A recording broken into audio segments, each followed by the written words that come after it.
G'day and hello beautiful people, it is Mimel here. I'm back for some more solo raid talk. Now after the victory of the last one, as you can probably tell from the title, this is probably the end days of me actually going for tournaments, whether it be level up, raids or anything like that. I've of course quit war long ago, so this will be the last victory you will ever see me actually get on the channel, and it's sort of, I guess, emphasizing the fact that I am drifting away from the game and that my days in this game are becoming less and less, and there will be a time I will walk away. But I've been sort of emphasizing that to you and letting you know where I'm at and my thoughts on it and things like that. So I'm not just randomly making a quit video out of nowhere. I'm not quitting in this video or anything like that. I'm just showing you or telling you that it is actually my last victory, and it will be the last competitive nature you will see from me in tournaments and things like that. So what I did, my game plan for this raid tournament was actually to lead from the front, from beginning to end, and I tried to keep about a 2k margin between seconds, so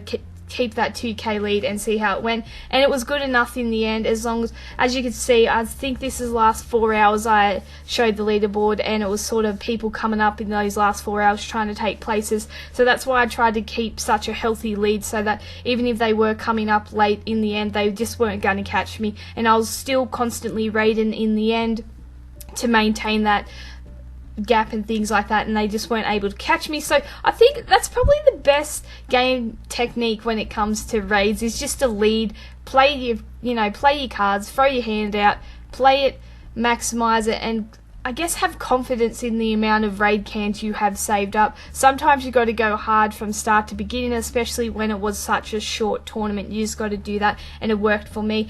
Now, one of the reasons for me making this video was to, I guess, like I said, sort of give you the heads up on what's going down, and emphasizing that this will be my last competitive tournament. I have sort of drifting from the game. I've walked away from wars, and now level up's done. I did want to get first in that level up, but unfortunately the red Negan was too tempting.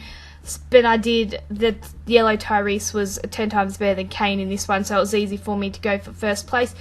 And I guess to symbolize that, as you'll see here, I've put Aaron as my leader, and you may say, why the hell would you have Aaron as your leader? He's so outdated and crap these days. He was my first ever 5-star, and it was really sentimental and symbolic to me to actually have him as leader. This will be, like I said, my last victory, my last podium finish, and it meant a lot to me to actually have him up there. He was the first 5-star I ever got, and he was the one that sort of kicked off my passion for the game and enthusiasm for the game, and I guess gave me that bug to get more 5-stars. When I first won him, it was in sweepstakes. I was still a free-to-play player, and it was just awesome actually getting a 5-star, because it was even more rare back those days to actually get a 5-star. A year and a half ago, to get a 5-star was actually, it was a Christmas miracle, it was a miracle all around, it was a year-round miracle to actually get one. And Aaron was my first one, which I won in sweepstakes, the first ever sweepstakes that actually occur in the game. I was lucky enough to win him, and he sort of elevated me to the top 3, getting that 5-star, and then he's, you definitely get a bug for a 5-star. Once you have one 5-star, you want more 5-stars, and he was that for me, and he definitely symbolizes a game changer for me, and this sort of enthusiasm and tactical nature that came to my game after that. And I wanted more than just to be top 3, I wanted to be rank 1, and he was that for me. He was sort of my, I guess, he was that. He was my foundation, my setting stone for the player I am now, for the roster I have now, for all of that. He was the one that started off my 5-star, I guess, addiction and things like that. I still have all my old 4-stars. Joshua, Maggie, Andrea, Shane, Herschel, Carson, Mark, the list goes on and on. I still have all those guys, and it's really good to sometimes reminisce on the old days, or, the beginning and where I first started out, and, you sort of look back to where you were then and where you are now, and realize how far you've come. And you've probably seen that on the channel if you've been here a while, how far my roster's come and how far my game's come from where it was originally. And that's why it was important to actually have Aaron up there. He is outdated and crapo, but back in the day I got him, he wasn't that bad. He sort of offered a few dimensions to your roster, having the crit and also the attack leader skill and a few things like that, so it was pretty cool.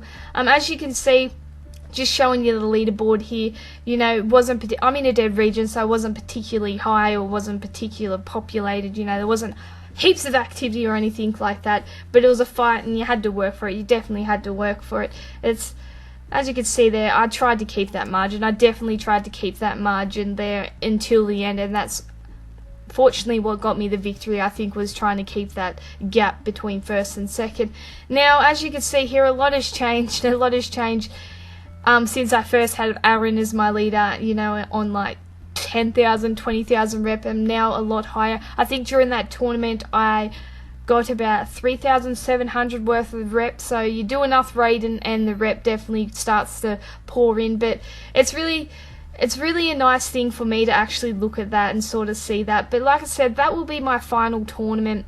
I do wish you all the best in future tournaments, but as for me, I'm out.